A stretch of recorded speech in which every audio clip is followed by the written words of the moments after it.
Welcome to the Buffalo News' new hockey podcast, Ice Time. I'm Lance Lysowski, joined, of course, by Mike Harrington. And we're going to talk some Hit Sabres hockey, right, Mike? And, of course, our listeners, our subscribers, our readers, thank you all for joining us, giving us an opportunity. If you haven't noticed yet, if you haven't tuned in yet, of course, we have podcasts for the Bills. Well, now it's time for us to have a hockey podcast where we can talk Sabres. And, Mike, we are starting a couple weeks into the season, but better late than never, right? That's right. I mean, you can always hop over the boards at any time, and here we are talking hockey. And, here we are. You're getting to the end of October here, and the Sabres got through the European trip. They got through a very sluggish start, and now all of a sudden they're in the mix of teams, and we're just going to see where it goes. Yeah, of course. We're going to, Saturday game against the Detroit Red Wings. If you listen to this after the fact, these topics should still be pretty relevant to you. We're going to be coming to you once every week, and let's see how it goes. But, Mike, let's do 4 topics. We'll start off, those losses to the overtime loss to Pittsburgh, and, of course, that ugly one to Columbus had a lot of fans feeling not again, right? This is people are saying this team looked the exact same the way it did against, with Don Granato as coach. So I ask you, is this team better off now than it was a year ago when it also had some struggles coming out of the gate with Don Granato as coach? There's no question to me that they play a more structured style. They're deeper. They have a few veterans in here who are really helping them out. But I just think in general, we're seeing organization on the ice. We're seeing organization on the bench. And I do think the rough factor is definitely there. But Lance, let's not forget here, and I underestimated this completely, how difficult the European trip was going to be for them, how it really messed up training camp, how it really wasn't a fair comparison to the New Jersey Devils, who were ready to start their season. The Sabres, remember, were sent to Germany for the J.J. Peterka Munich game, and they spent 12 days in Europe. The Devils did not. And all of a sudden, day 11 and 12, you're supposed to play your NHL games, and the Sabres just looked gassed. They looked like they had been out of town for a long time. The Devils just got there. You see coming up here where Florida and Dallas are going to Finland, they're both basically showing up at the same time. So that really, in the rearview mirror, kind of impacts how I look at the European trip. Those were almost exhibition games for the Sabres. Their preseason wasn't good. And I think since then, and even after they blew the LA game, the Columbus game was bad. They are 3-1-1 going into the Detroit game. They are starting to show signs now of really getting into the rhythm of the season. And we cannot forget the fact that Rasmus Dahlin missed most of training camp, and we aren't seeing Rasmus Dahlin at 100% until just about right now. He's starting to look that way. Then you throw in the fact they lose Zach Benson to an injury early, Nicholas Aube-Kubel. J.J. Peterka missed a chunk of games with the concussion. So they were playing catch up a bit. And now finally, when they have most of their lineup in place, the goaltending's playing well, you're starting to see what the identity of this group is going to look like. They were still searching for that a year ago. And, I don't want to overlook the fact that Don Granato did have a hand in this. He's the one who helped some of these guys really understand the importance of team defense. That's what last season was all about, getting these guys to defend. And you started to see it pay off with Tage Thompson, Alex Tuch, and J.J. Peterka late last season. It took too long for the entire group to follow suit. Lindy Ruff takes over. It is very much a point of emphasis, not only when it comes to team defense, Mike, but you're seeing about this team the way it's getting to the net. And, we can make general observations. Yeah, they're getting to the front of that more often. They're tipping pucks, but the data supports that. You look at the NHL's edge data, the Sabres in terms of scoring, high danger goals. As we speak here today, only five teams have scored more high danger goals, quote, than the Sabres. That is a significant development. This team was not getting to the inside often enough at 5-on-5. They still found a way to score. They were still top 15 in the league in goals for and against at 5-on-5, but they weren't playing a style that was going to translate to late in the season, or you don't even want to say, because they haven't made it in 13 years, playoffs, right? Like, you watch playoff hockey, you're not scoring from the perimeter. And this team, some of it is just getting more mature, getting these guys more experience. They're understanding now, you got to get to the middle of the ice. It was another emphasis in practice on Friday. Lindy Ruff stops a drill, and he tells them, stay between the dots, right? I mean, they're 3-on-2 rush drills, but he's making sure nobody get outside the dots, because that was too much of a bad habit for this group last season. The power play is still struggling. That's a head scratcher considering how much talent there is. But you look overall, Mike, not only have the offseason additions paid off in different ways, whether it's McLeod, Zucker, Beck Mallenstein. If you just looked at the analytics, it's ugly, but he's getting to the front of the net. He's finishing checks. The penalty kill is starting to get better after that slowish start to the year. So, yes, this team, I agree with you, is better off than it was a year ago. The problems are similar in some ways. You still have some of those bad habits. You have the youngest team in the NHL. I know people are tired of hearing that, but I'm sick of hearing it. But you look at this team right now, they don't have their second line isn't scoring. Their second line is not producing. And a lot of that is because you've got Dylan Cousins dragging along two young guys who are having struggles for different reasons. Yuri Kulik at 5-on-5, it's the details. Jack Quinn, there's a lot of rust that he's still trying to shake up, right? He produced late last season after coming back from that second injury, but when you miss that much time, it's going to impact your development, and we'll see if that turns itself around. But yes, I mean, there's question marks in terms of the roster. We'll get into that. We have more podcasts to record. We have more games to watch before we draw some overarching conclusions. But here's a big one, though. This is a big one, though.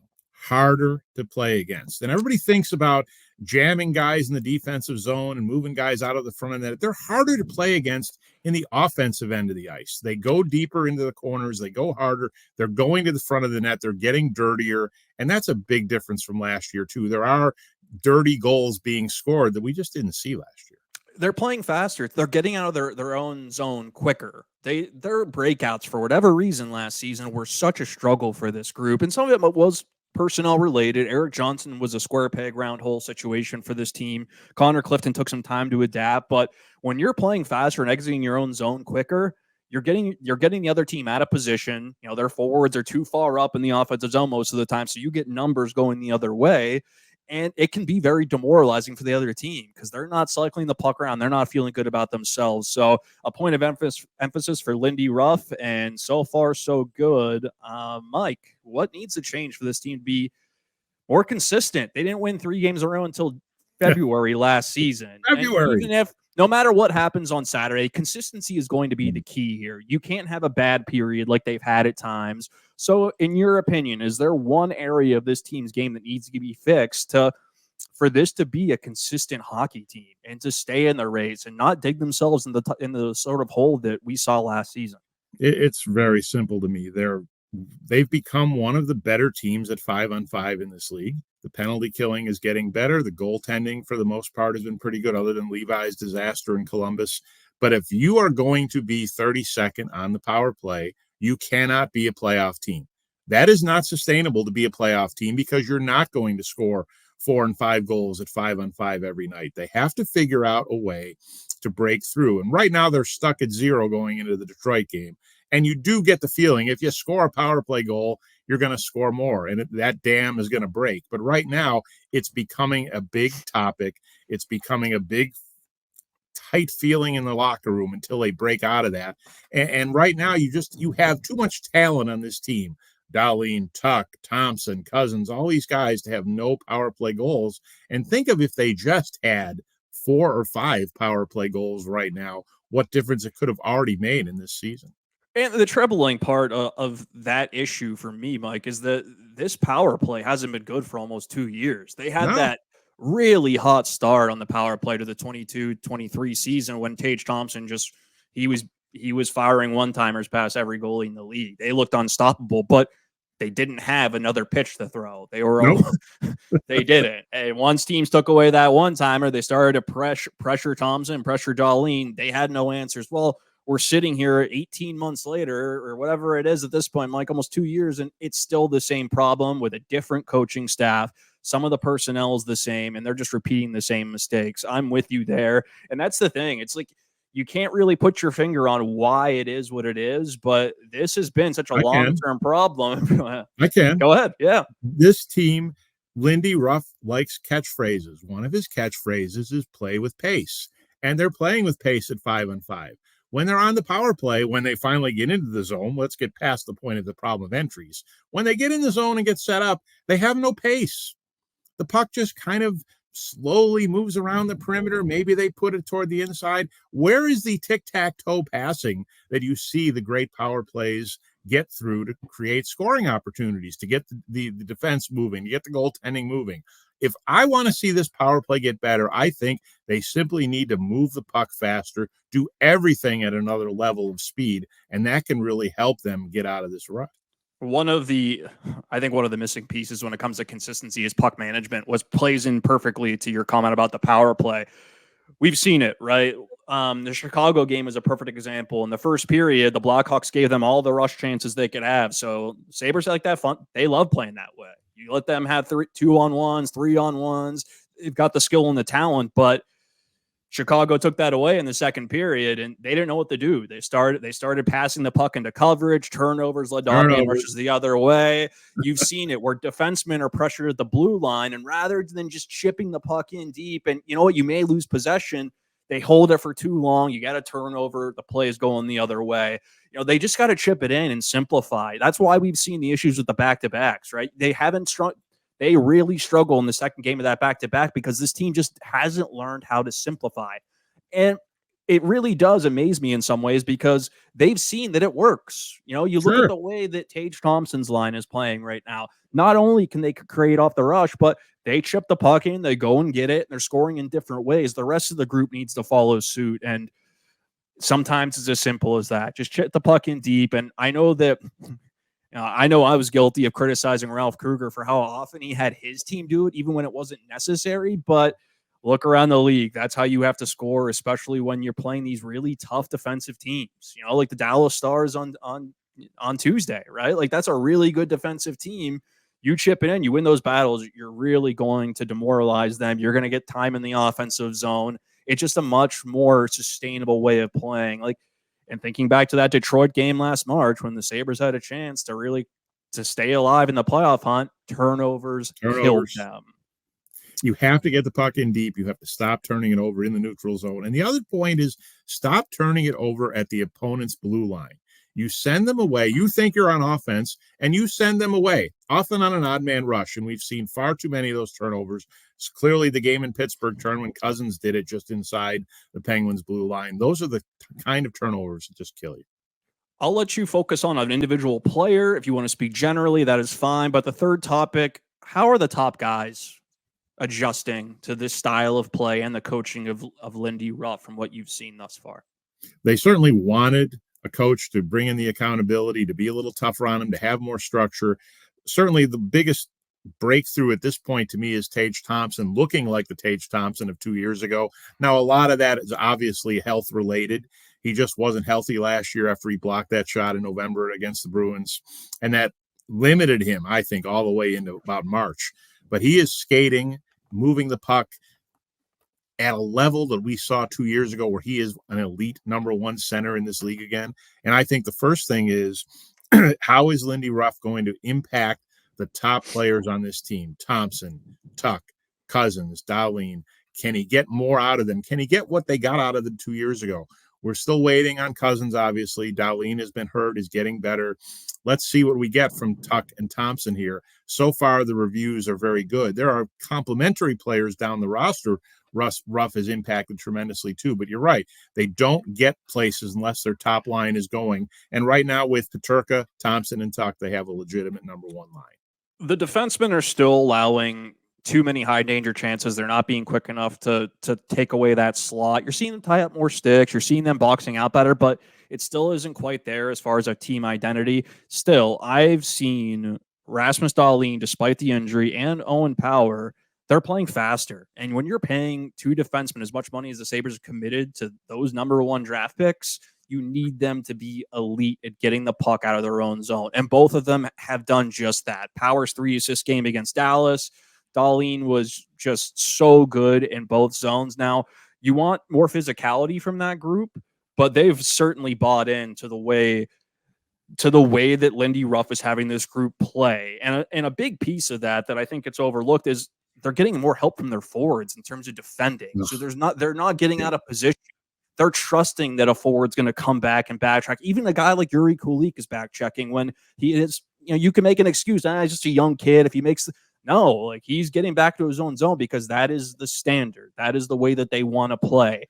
And you're seeing that confidence that they're gaining in the defensive zone, and their gaps have been better. It hasn't been perfect, but to me, like, they needed to get the entire team defense much better for this to be a legitimate playoff team, right? For 2 years ago, a lot of it was flair. Some of it was scoring off the rush. They weren't playing a sustainable brand of hockey, but you need that back end to not only play excellent with the puck, but without it. And you just see the way that Dahlin's bought into it, the way Powers bought into it, and with how important they are, how many minutes they're going to play, that is going to be a big piece of this team's success.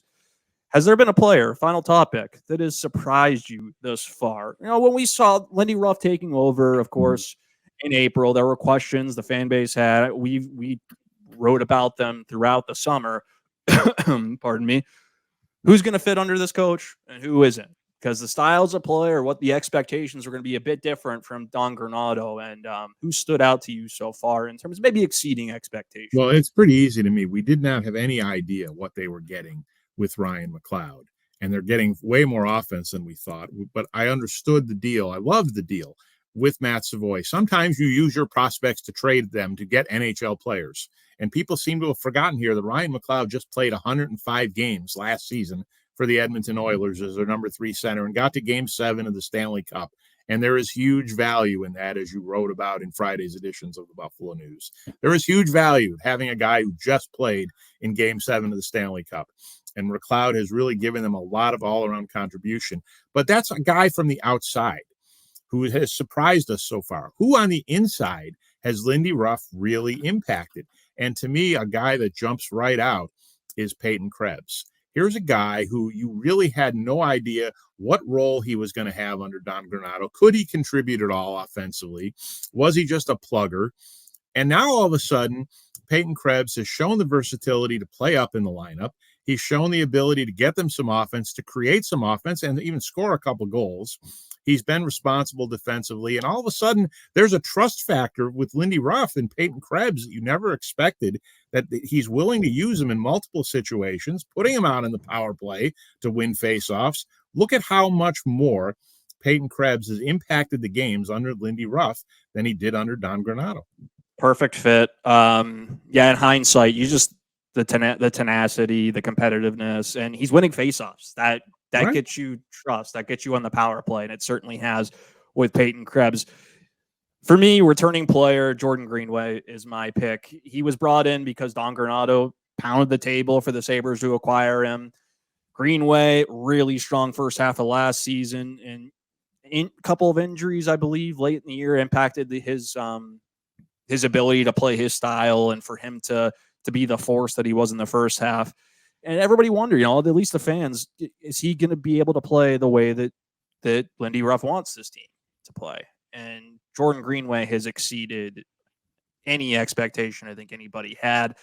Contract year, of course, you could throw that in, but it's the back checking. It's blocking shots. He led the all Sabres forwards in ice time in that game against Dallas, and he's not on the power play. So that is killing penalties, and that is being right now the head coach, the one forward the head coach trusts the most at 5-on-5 to preserve a lead and shut the other team down. He's keeping up fine with the pace. Like, his skating is, I think, an underrated aspect of his game. And we question slow. And that was fair, especially what we saw late last season. And in hindsight, I believe that he was playing with an injury and he was missing practices the last couple of months. And I wondered if 19 minutes was a realistic bar to set for him. Remember, in Minnesota, fourth line guy, third line, mostly playing shutdown defense with Foligno and Eriksson Ek. Is he really a top 6? He's playing top 6 minutes for this team right now. And he's producing offensively. He's winning almost every puck back. That line with McLeod and Zucker and Greenway has been one of the best in the NHL in terms of goals per 60 minutes at 5-on-5. And he has a huge hand in that. Yes, the other two have been good, but Jordan Greenway at 6'6", when he's skating the way that he is, it's going to be very difficult to stop that guy. And this team still needs to do a better job protecting leads. Puck management is a big piece of that, but you also need guys who could be on the ice in that final minute where the other team's net is empty, who can help you shut it down. And he's just so good at tracking pucks, using his reach, taking away those shooting lanes. And it's just been a perfect fit. You know, we could talk about the future. Is he going to stick around beyond this year? But the future doesn't matter. They just care about winning right now. They'll figure that part out of it. And here's the other point to that. Here's the other point to that line, Lance. Greenway, rough impact. McLeod, Zucker, veterans acquired by Kevin Adams. And Kevin Adams has made a lot of missteps here, and we all know it. It's well documented. And there was a lot of talk about how did Kevin Adams do in the offseason? Did he do enough? And that remains to be seen. But obviously, McLeod, Zucker, Greenway have all been acquired by Kevin Adams within the last year or so. And that's basically been the creation of an entire line of guys from outside the organization, not waiting for all these prospects, because some of that, the patient level for prospects is gone. And that's been a big key now, to form a line like that of NHL veteran players and really get them to produce. The coach has done a great job in that area. And so far, you got to like, I'm sure Edmonton likes Savoy for McLeod. That's fine. The Sabres had run out of time to wait for Matt Savoy and prospects. They needed NHL players. So far, Adams certainly has to like what he's gotten out of that deal. And you understand, like, I understand why you bring some young players up sooner than others. There's no way to compensate for a lack of strength, though. And you can't speed that process up for a young player. Look how long it took Tage Thompson to become Tage Thompson. He was rail thin when they got him in 2018. Look at what he is now. Right? You can't speed that clock up. And if you have 5 guys in your team that are dealing with a lack of size and strength, you're going to have a tough time winning against teams like the Kings and, you know, like the bigger, more physical teams that we know are going to win puck battles, are going to make life difficult on you. So this process started with Adams back in, right around the trade deadline with Greenway. They brought in Stillman, which that one didn't work out, but you brought in Greenway. They brought in Connor Clifton. Now a few other guys into the mix. You need veteran presence. Look at the way Ryan McLeod leads with the way that he plays, right? Like the confidence, the poise, the details. You need that if you want to be a playoff team. So does Ryan McLeod look like he's been here for 4 or 5 years? I mean, it's not 4 weeks. It looks like he's just been here a long time. It really impresses me the way that he leads with his play on the ice. And you're not seeing that from every guy on this team. You're seeing it from Tage Thompson, Alex Tuck, and I'm talking about the forwards. I'm going to leave it exclusive to that.